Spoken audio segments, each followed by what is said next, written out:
Hi everyone, Hey. welcome back to our channel. So where do we start? We haven't updated you for a long time, since way before Christmas, yeah? Yeah, it's been a while since we posted anything. Yes, but basically we spent Christmas with family in Sydney and then we made our way very slowly, dragging our feet Kicking and screaming. back to Queensland. Yeah, it was very depressing, Yeah. knowing it was all coming to an end. So yeah, we're back home and back at work. But we rented out our house while we were travelling. Good plan, and I would definitely do it again, would you? Yes, absolutely. It worked so well, but the flip side was that now that we're home,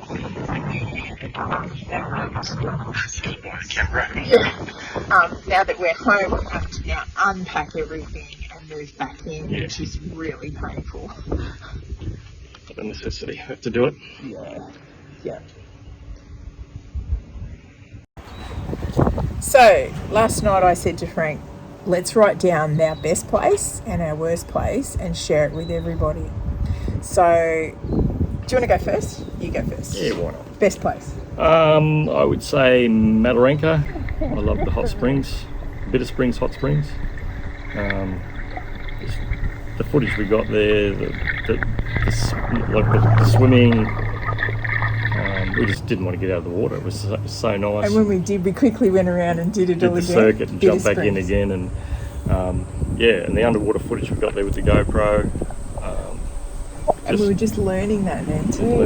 Use So the good. GoPro, yeah. Yeah, but you're pretty good at it. Yeah. Anyway, that was probably one of the favourites. Gunpoint Beach, I loved. I think I'd go back there. Yeah. Exmouth. Hang on, how many are you saying? Oh, I've got a list of all. 1, 2, 3, 4, Three. 5, 6, 7. Okay, Exmouth. You'll probably elaborate on that. And camping on the Murray. I thought camping on the Murray was probably the most relaxed that I've ever felt, ever. Yeah, Really it was nice. pretty spectacular. Yeah. We need to go back there and spend longer. Yep. for Okay. sure. Your Okay, turn. now that you've hogged it. Best place, well, you've probably covered it all because mine was Exmouth. Without a doubt, Exmouth. Because we went to Pebble Beach. I loved Pebble Beach. Yeah, it was fun. I could have spent all day. Well, we pretty much did spend all day there. Spent a long time there, yeah. And we were able to get to that from Exmouth. It is part of Exmouth, isn't it? Yes, it is. Yeah. Yes. And also the fishing charter. It was the best fishing charter I've ever been on. Like, it was so good. And we caught a lot of fish. A lot of fish. A lot of fish. It was well We're organised, still well eating run. I can't remember the name of it. Maybe we can Yeah, put a post something thing on the down. bottom here. Or... Yeah. That Exmouth was by far my favourite. And then, since you had so many, I'll say my second was Capel. Okay. Capel, because we could get to Bunbury and Bustleton in that time, so we could cover a lot of ground. Yeah. We got Capel, to by the see way, is everything. just south of Perth. So And it's in the middle of the two. yeah. So it was a really good place to Yeah, and stuck. we were stuck because the inverter in the caravan blew up, so we had to wait for a new inverter. But it took. Well, we were there 3 weeks. By the time we got delivered to Capel and got someone to install it, we were stuck there for 3 weeks. Not stuck there. We were there for 3 weeks. But luckily, we were staying with friends, very dear friends of ours. Yeah. Hey, Annie and Eric. We know you're going to watch this. And because we were there so long, we immersed ourselves in that town, didn't Yeah, we saw just the got dam and the trees, all the beaches. Yeah, we Yeah. really got to see everything. Yeah. It was good. It was Yeah. really good. We enjoyed our time there, Yeah. absolutely. Okay. So then we wrote down our worst places.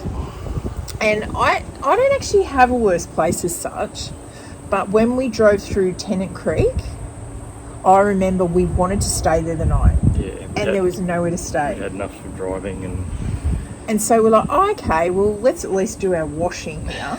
No, everything was closed, boarded up. if it wasn't closed, it was boarded up, like never to be opened again. Like So- it's strange. Yeah, and I was thinking, okay, so if we wait till tomorrow, if we could get somewhere, would it even be open then? Because it was actually boarded up, lots of shops. And there's not even many people around, was there? No, it was a strange vibe in that place.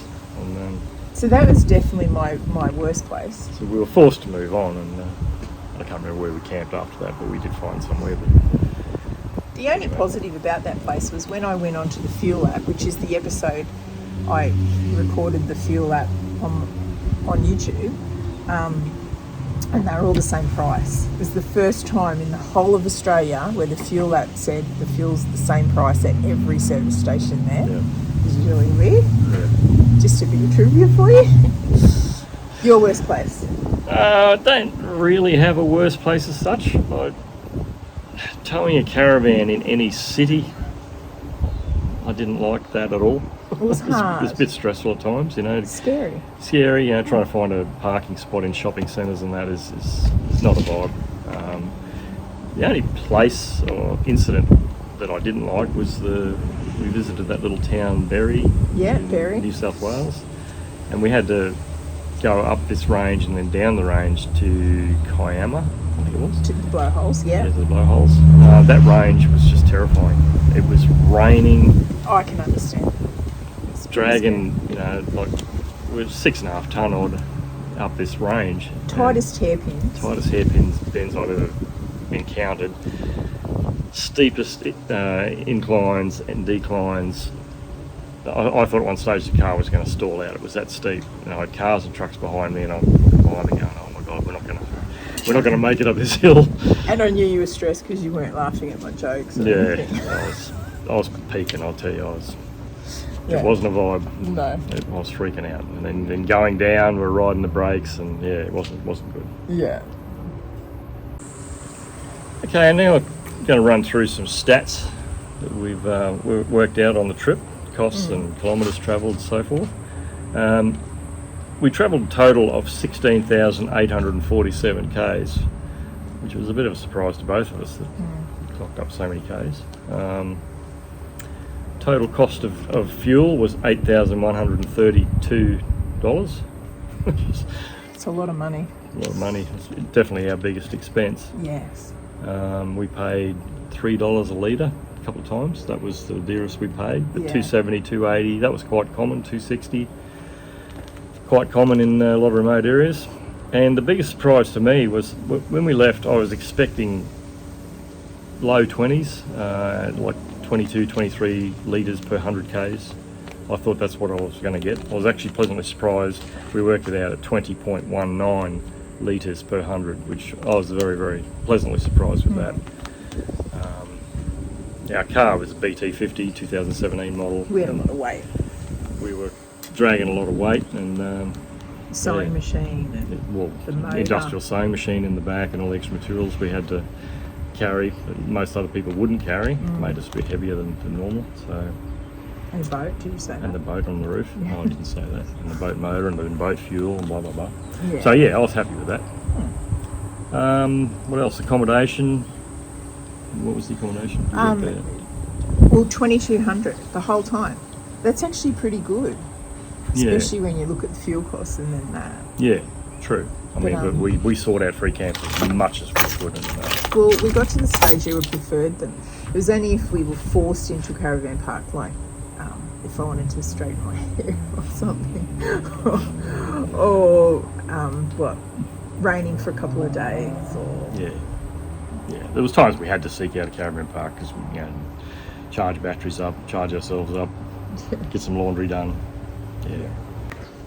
Some towns we had no choice. We had to stay in a caravan park because they had no free camps. E.g. Exmouth. Yep. And all around that area there wasn't actually. Yeah, and whatever rest areas were there were signs up saying strictly no camping, fines apply. So they really forced you into the caravan parks, which was fine. I get it. Yeah. They were a bit pricey though too. So it was like you will stay in our caravan parks and you will pay this. Yeah. But luckily it was the best place in Australia for them. Absolutely. Yeah. Okay.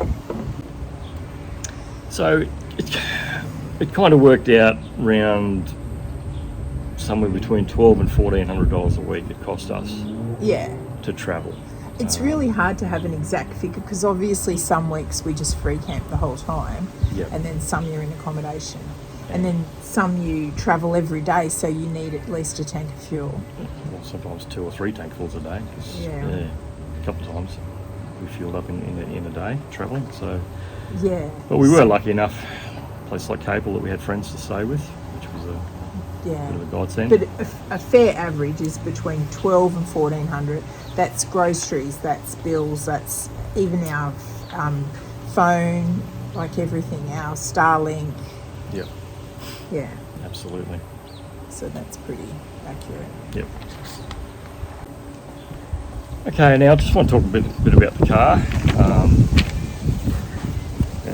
Our tow vehicle is a 2017 BT50, the GTUR model.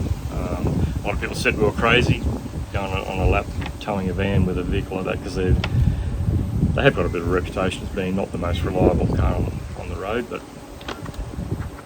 we proved them wrong. Yeah. It never missed a beat. It really didn't. We had to put a battery in at Capel. The car's been regularly serviced. It honestly did not miss a beat. Yeah. A couple of times it ran a bit warm in 40+ degree temperatures, which you've got to expect. I mean, we just stopped side of the road and waited for the external temperature to come down, and we were right, but never missed a beat. I just want to take this opportunity to thank AutoKit here in Bundaberg, who helped a good job. set us up with the canopy, the bull bar, the snorkel, the transmission oil cooler, GVM upgrade, full suspension upgrade. They guided us on what they suggested that we do, and they looked after us not only with service but price-wise. It was very good. So big thanks to Justin, Jeremy, and Vicky and the team at AutoKit Bundy. Big shout out to them. We're not affiliated with them, but I'll always give someone a shout out that did the right thing by us. So thanks, guys. And equally so when we got our car service in Capel. Yeah. I can't remember the name of them, but they were pretty good. They did a really good job, and then when the light came on the next day or 2 days later, they straight away because the battery went dead. It wasn't their fault. All sorts of things went wrong with the computer, but it was just because the battery went dead, and they just put the scan tool on and got us going again, and big shout out to them. Can't remember the name of them now. Yeah. Anyway, we can actually put it down in the corner too, because when you're travelling, that's the thing, you don't know who you can trust. Yeah, absolutely. Like, you don't know anyone from anything. Yeah. So yeah. Okay, so we just want to talk about the caravan as well. We haven't really spoken about that much the whole trip, really. We haven't. No. Hardcore. It was a hardcore camper. 13 foot. 13 foot. We opted to go for a full off-road smaller van because I haven't had a lot of experience towing caravans. Done a lot of towing, but not with caravans. So we started. Wanted to go with something smaller. Pop top. Bed popped out the back. Honestly, apart from the inverter, absolutely nothing went wrong. The only mods we made to the caravan was we put a DRS, dust reduction system in. The advice of other people that we follow a Facebook page, hardcore Facebook page. And we got the burners outside upgraded. Oh, and they had burners on the outside kitchen upgraded, because that wasn't work. That wasn't a vibe. But I can't fault the van. We got no dust in, shower, toilet, all kitchen year. Inside and out. Yeah. Probably could have done with a little bit more lithium power, but honestly, it got us through. That's right. Yeah, can't complain it. So, but in saying that, we are going to sell it. We are going to buy something a little bit bigger now. Just to have a bigger van. So we're no spring chickens. We want, just the convenience of being able to just jump into a bed when you pull up. Hard top. And a hard top. So we are going to sell shortly the hardcore. It was well worth getting the dust suppression, wasn't it? Oh yeah, absolutely. Some of the bull dust roads we went on, and you cringe when you open up your door, think, oh, is there going to be dust in there? But no, we didn't get a skerrick of dust in. So no. Thanks to Hardcore for installing that for us. Yeah. Anyway, they looked after us too. Hardcore. I can't complain about them. So, if we had to add one thing though, I would have said a diesel heater. Yes, absolutely. We froze a few times. Yeah. I would definitely get a diesel heater installed. Yeah. Absolutely. It was the only thing missing. Yeah. Like washing machine, you don't even if we had a washing machine, you can only fit a small amount of stuff in there, and it wasn't really inconvenient. No. You just wait till you're at a caravan park. Or hit laundromats up in towns you're passing through. We did that a lot. Yeah, or not. Like, Yeah. it was fine. Yep. Okay. Okay, so now, moving forward, we still want to do some YouTube Yeah, but no, we're not going to stop uploads. doing that. Yeah. Because we are going to travel again soon. Yeah. And we're going to continue our journey because it's been such a asset, not just for us, but for family, friends, and all of you out there. Yeah. Yeah. So we're definitely going to keep YouTubing. Yeah. But what... Show some content from around the Wide Bay area and preparing for a bit of fishing and preparing for our next trip too. What we're going to do, where we're going to go. Yeah. And so we're definitely going to keep YouTubing, and we've got a few exciting things in the wings too. Yeah. That's what I was just trying to say. Developing a range of products. I'm not going to go into it too much at this stage, but I'm definitely going to start with my trade. I'm going to start manufacturing some of my Useful products. our own products, useful stuff for caravanners, campers, totally our own range, which we're going to promote through a website. Yeah. Plus a bit of merch. So yeah, we'll keep you posted on that. And we'll start planning our next trip, which hopefully won't be too far away, and it'll probably be another lap, I think. But there's going to be a few smaller trips in the meantime, you know. Anyway, Yeah. you'll see it all. You'll see it all here. And please don't forget to like and subscribe. It really helps us. Helps us grow the channel. It's free to do. And we enjoy bringing it to you. You know, we're novices. I know we're probably a bit scratchy at times, but we're doing our best. So some of you have been a little bit disappointed that they think it's coming to an end, but no, we're going to keep doing it, and we're going to keep growing and getting better and better. And It just won't be weekly because, you know. yeah, well, we're busy with our home lives now and work and Boring. so forth, but we're still going to bring them up, put them up as often as we can for you guys. And but please, yeah, like and subscribe, help us grow the channel and keep it going. Yeah. So we'll end it there. Probably about it for now. Yeah. We'll see you on See the you on road. the road.